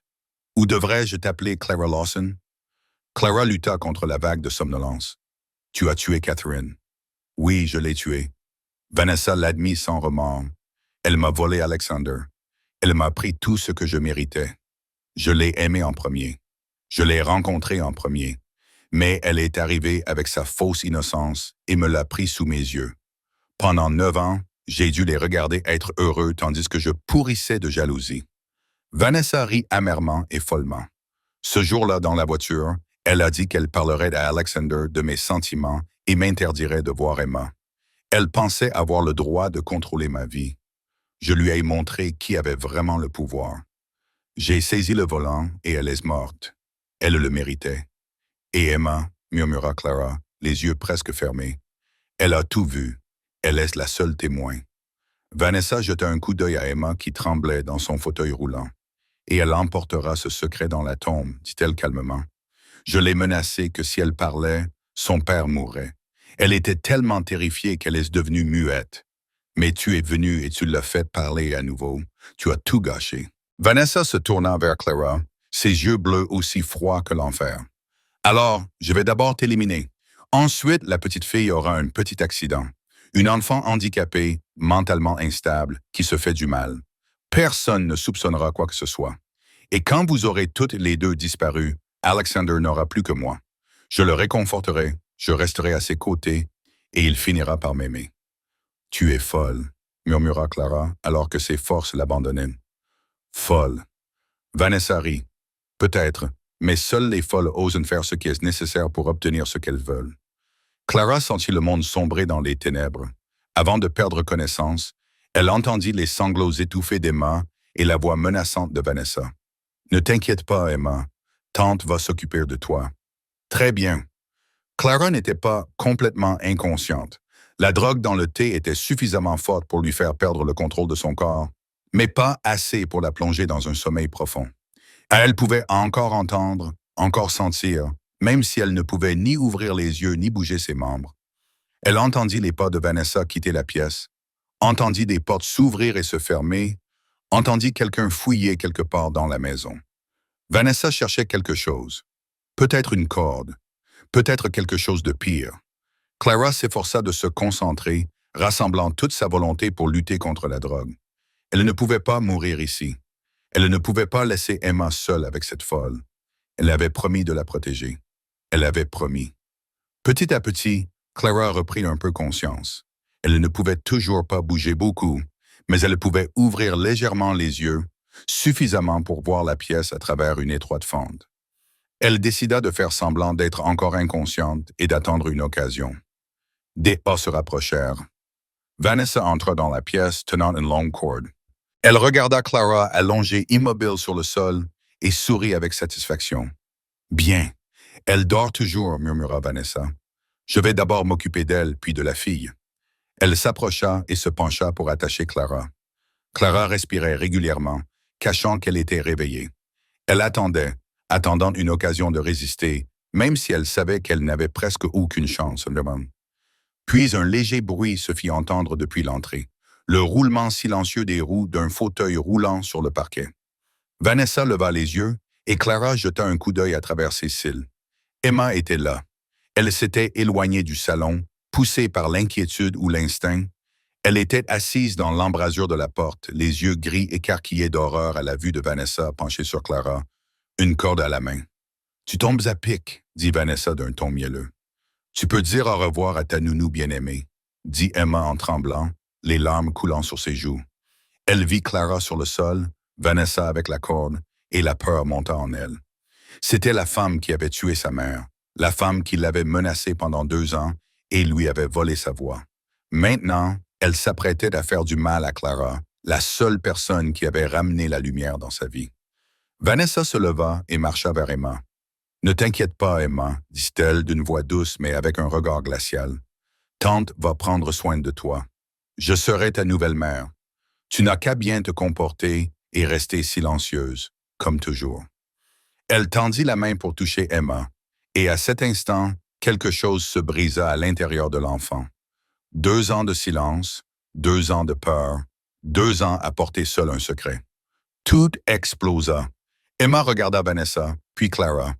Elle se souvint des histoires, des sandwichs aux papillons, des câlins réconfortants quand elle avait peur. Elle se souvint de la promesse de Clara de la protéger quoi qu'il arrive. Clara l'avait protégée. C'était maintenant son tour. La peur qui avait emprisonné Emma pendant 2 ans devint soudainement moins forte que la peur de perdre Clara. Et du fond de sa gorge, silencieuse depuis 730 jours, un son jaillit. Non. Le cri d'Emma retentit dans la pièce, brisant le silence. C'était le premier mot clair qui sortait de sa bouche depuis ce jour tragique, pourtant tout ce qu'elle avait gardé à l'intérieur. Vanessa se figea, le visage pâle sous le choc. La fille avait parlé. « Ne fais pas de mal à Clara », continua Emma, la voix rauque et tremblante, mais déterminée. « Tu ne dois pas faire de mal à Clara. »« Tais-toi » cria Vanessa. « Tu dois te taire. Si tu parles, ton père mourra. Je te l'ai dit. » Non. Emma secoua la tête, les larmes coulant sur ses joues, mais la voix ferme. « Je n'ai plus peur de toi. Tu es mauvaise. Tu as tué ma mère. » La pièce semblait figée. Clara était toujours allongée sur le sol. Elle sentit son cœur s'emballer lorsqu'elle entendit Emma dire la vérité qu'elle avait enfouie pendant 2 ans. « Tu mens !» rugit Vanessa en s'approchant. « Tu n'es qu'une enfant. Personne ne te croira. » « Je l'ai vu, dit Emma lentement, sans se laisser intimider. « Dans la voiture, maman et toi, vous vous disputiez. Tu lui as tiré les cheveux. Tu as attrapé le volant. La voiture est tombée. J'ai tout vu. Tu as tué ma mère. Tu as tué ma mère. » Le dernier cri d'Emma résonna dans la pièce, comme si le monde entier devait entendre la vérité. Vanessa recula en titubant, le visage déformé par la rage et la panique. Elle avait sous-estimé le pouvoir de l'amour. Tu vas le regretter. Vanessa grogna et se jeta sur Emma, mais elle ne l'atteignit pas car, à ce moment précis, la porte d'entrée s'ouvrit brusquement et Alexander apparut. Alexander se tenait dans l'embrasure de la porte, ses yeux gris balayant la pièce en un instant figé. Il vit Clara allongée immobile sur le sol. Il vit Emma en pleurs dans son fauteuil roulant. Il vit Vanessa debout entre elles, une corde à la main et le visage déformé par la rage. Et il avait tout entendu. Le cri d'Emma avait résonné dans le couloir au moment où il était entré dans la maison. « Ma tante a tué ma mère. » Ces 4 mots avaient brisé le monde d'Alexander et l'avaient reconstruit en même temps. Blake apparut juste derrière lui, son arme déjà dégainée. Ils avaient échappé au piège de Brooklyn juste à temps. Blake s'était méfié dès le début lorsque Vanessa leur avait donné l'information. Il avait donc préparé des renforts. Lorsque le gang rival était arrivé, l'affrontement avait pris fin rapidement. En interrogeant l'un des hommes capturés, ils apprirent que Vanessa les avait engagés pour retarder Alexander. Blake se connecta immédiatement aux caméras de sécurité de la maison sur son téléphone et ils entendirent Vanessa tout avouer à Clara. Ils roulèrent à une vitesse folle, priant pour ne pas arriver trop tard, et ce ne fut pas le cas. « Papa » appela Emma, d'une voix faible mais claire. « Papa » Alexander eut l'impression de recevoir un coup de poing dans la poitrine. Sa fille lui parlait, lui qui avait perdu ce titre lors de cet après-midi pluvieux. Papa était enfin revenu vers lui. Il se précipita vers elle et s'agenouilla devant le fauteuil roulant, les larmes aux yeux. « Ma fille » murmura Alexander en tremblant. « Raconte-moi tout. » Emma regarda son père, puis Vanessa, figée dans un coin sous la menace du pistolet de Blake. La peur était toujours là, mais elle n'était plus assez forte pour la réduire au silence. Ce jour-là, dans la voiture, commença Emma, chaque mot pesant comme s'il lui arrachait des pierres de la poitrine. Maman et tante Vanessa se sont disputées. Tante a dit qu'elle t'aimait. Elle a dit que maman t'avait volé à elle. Maman lui a dit de sortir de la voiture. Maman a dit qu'elle te le dirait. Alexander serra la main d'Emma, l'encourageant à continuer. Et ensuite, ma fille, tante Vanessa s'est mise en colère. Emma sanglotait. Elle a tiré les cheveux de maman. Maman a crié. Tante Vanessa a attrapé le volant. La voiture a fait un tête-à-queue. J'avais tellement peur. Puis nous sommes tombés. J'ai entendu un grand fracas. J'avais mal, j'ai appelé maman, mais elle ne répondait pas. Elle était immobile. Il y avait du sang, beaucoup de sang. Les larmes coulaient sans contrôle sur le visage d'Alexander. Il était le parrain de la mafia le plus impitoyable de New York. Un homme qui avait tué sans ciller. Pourtant, maintenant, il pleurait comme un enfant en apprenant comment sa femme était morte. Qu'a fait tante Vanessa ensuite? Demanda Alexander, accablé par le chagrin. Elle m'a sorti de la voiture, continua Emma. Elle m'a dit de ne le dire à personne. Elle a dit que si je parlais, tu mourrais. Elle a dit qu'elle te tuerait comme elle avait tué maman. J'avais tellement peur, je ne voulais pas que tu meures. Alors, je me suis tu. J'ai gardé le secret pendant 2 ans. Alexander serra Emma dans ses bras, le corps secoué par la douleur et la rage. Sa petite fille avait porté ce fardeau seule pendant 2 ans. Une enfant de 5 ans qui avait vu sa mère se faire tuer et qui avait été menacée pour qu'elle se taise. Une enfant qui vivait chaque jour dans la peur, incapable de parler parce qu'elle pensait que son père mourrait. Il s'était demandé pourquoi Emma était muette, avait blâmé le traumatisme, s'était blâmé lui-même. La vérité était bien plus brutale. Elle avait gardé le silence pour le protéger. « Ce n'était pas ta faute », murmura Alexander en la serrant plus fort dans ses bras. « Ce n'était pas ta faute. Tu as été si courageuse. » Il se tourna vers Vanessa, ses yeux gris désormais froids comme la glace, brûlants de haine et de mépris. « Tu as tué ma femme, dit-il. Ce n'était pas une question, mais un verdict. » Vanessa tremblait, mais tenta de protester. « Alexander, je peux t'expliquer. » Elle a mal compris. Catherine a causé l'accident elle-même. « Tais-toi, rugit Alexander, sa voix faisant trembler à la pièce. Emma est tout raconté. J'ai entendu ta confession à Clara sur les caméras. Combien de temps allais-tu continuer à mentir? » Vanessa pâlit, réalisant qu'elle avait été enregistrée. Chaque mot qu'elle avait dit à Clara, chaque confession du meurtre de Catherine et du projet de tuer Emma avait été capturée. Il n'y avait pas d'échappatoire. Très bien. Vanessa redevint soudainement calme, son visage devenant froid. Oui, je l'ai tuée, et je ne le regrette pas. Elle le méritait. Elle m'a volé toi. Je t'ai aimé en premier. Je t'ai rencontré en premier. Puis elle est arrivée avec sa fausse innocence. Et tu l'as choisie. Pendant 9 ans, je t'ai regardé être heureux tandis que je pourrissais de jalousie. Je n'ai fait que reprendre ce qui m'appartenait. Alexander s'approcha, fixant un visage identique à celui de Catherine, mais cachant une âme complètement différente. « Tu penses que je t'aimerais? » dit-il froidement. « Après avoir tué ma femme et menacé mon enfant, tu es folle, Vanessa. Tu n'es pas Catherine. Tu ne l'as jamais été, et je ne t'aimerai jamais. » Pour la première fois, Vanessa pleura, non pas de remords, mais en réalisant que tout ce qu'elle avait fait n'avait aucun sens. Alexander ne serait jamais à elle. Blake avait appelé la police. Les sirènes hurlaient dehors. Vanessa fut menottée et emmenée, vide et désespérée. Alexander ne la regarda pas. Il se retourna vers Emma et la serra à nouveau dans ses bras. « Je suis désolé, ma fille, » murmura-t-il à travers ses larmes. « Je suis désolé de ne pas avoir pu te protéger. Je suis désolé de ne pas avoir vu la vérité plus tôt. Je suis désolé de t'avoir laissé seule pendant 2 ans. »« Ce n'est pas ta faute, » répondit Emma, reprenant ses propres mots. « Tu ne savais pas. Personne ne savait. Mais maintenant, j'ai parlé. Je n'ai plus peur. » Alexander la serra dans ses bras et, pour la première fois depuis 2 ans, le père et la fille pleurèrent ensemble, pour la douleur endurée, pour la vérité révélée et pour s'être enfin retrouvés. Dans les jours qui suivirent, tout semblait irréel. Vanessa fut arrêtée et jugée pour meurtre, menace envers un enfant et complot et en vue de commettre un meurtre. Les images des caméras de sécurité, le témoignage d'Emma et le journal intime accablant ne lui laissaient aucune marge de manœuvre pour nier quoi que ce soit. Le tribunal condamna Vanessa à 25 ans de prison sans possibilité de libération conditionnelle. Alors qu'on l'emmenait, elle se retourna pour regarder Alexander une dernière fois, mais il ne soutint pas son regard. Pour lui, Vanessa était morte à l'instant où elle avait saisi le volant et tué sa femme. Quant à Derek Lawson, il n'a pas eu la chance d'être jugé devant un tribunal. Alexander Thornton était le parrain de la mafia le plus puissant de la côte est des États-Unis, et personne qui avait fait du mal à ces hommes ne s'en était jamais tiré à bon compte. Blake et son équipe ont retrouvé Derek 2 semaines plus tard. Ils ne l'ont pas tué. Alexander avait promis à Clara qu'il ne tuerait plus jamais pour elle et pour Emma, mais il s'assurait que Derek ne pourrait plus jamais faire de mal à personne. Son badge de policier lui fut retiré après que des preuves de violence domestique et de la mort de l'enfant à naître furent envoyées au département. Il fut poursuivi en justice et condamné à 15 ans de prison.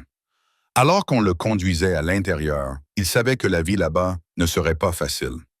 Alexander s'en était assuré.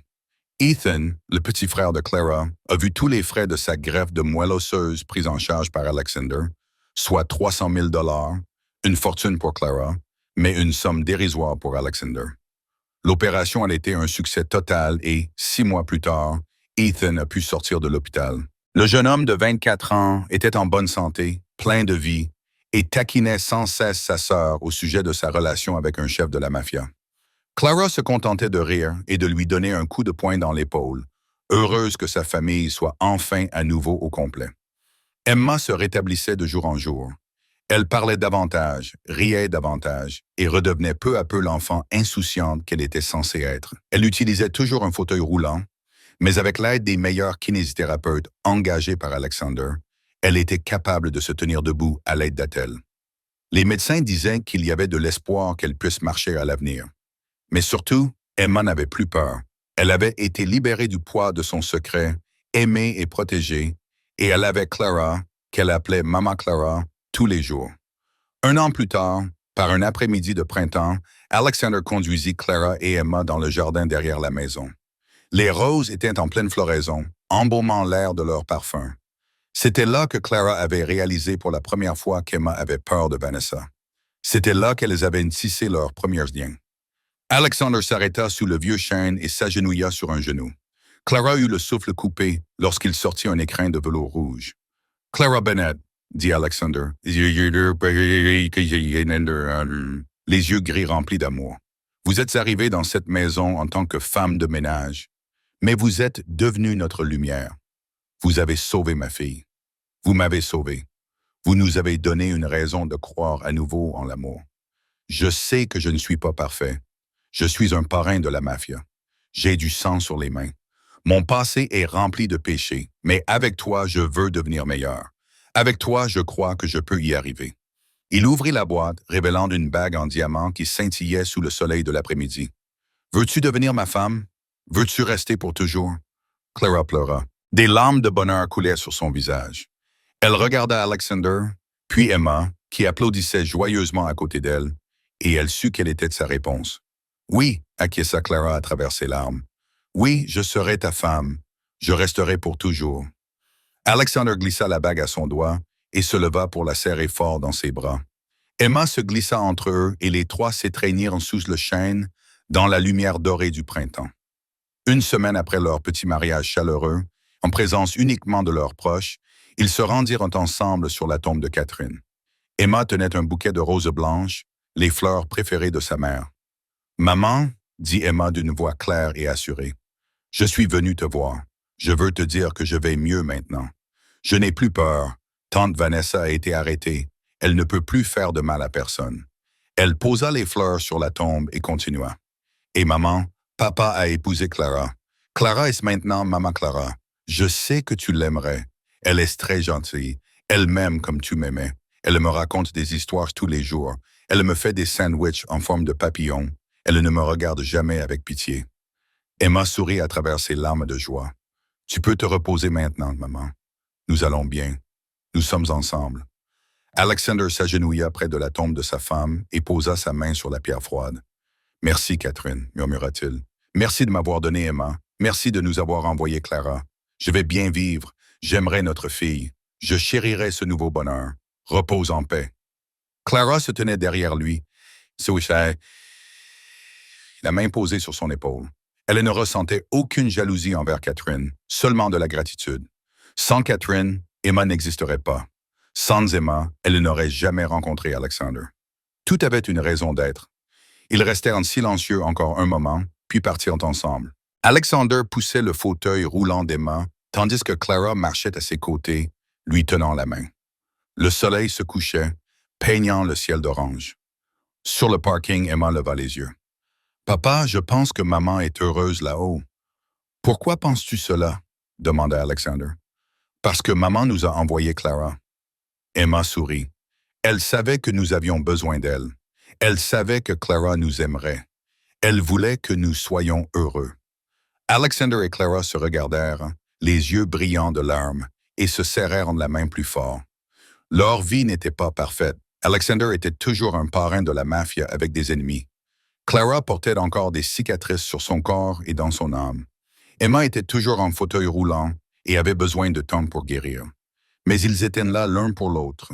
Ils avaient l'amour, ils avaient l'espoir, et c'était tout ce dont ils avaient besoin. Cette histoire nous rappelle que la famille n'est pas seulement une question de sang, mais aussi de cœurs qui choisissent de nous aimer et de nous protéger. Le silence de Clara et Emma a été brisé par la puissance de la vérité, prouvant que même les blessures les plus profondes peuvent guérir lorsque nous trouvons notre place. Si ce voyage vous a touché, n'hésitez pas à l'aimer et à le partager pour répandre l'espoir. Abonnez-vous pour découvrir chaque jour d'autres récits dramatiques et dites-nous dans les commentaires si vous avez déjà rencontré quelqu'un d'aussi résilient que Clara. Merci d'avoir regardé et à bientôt pour une nouvelle histoire.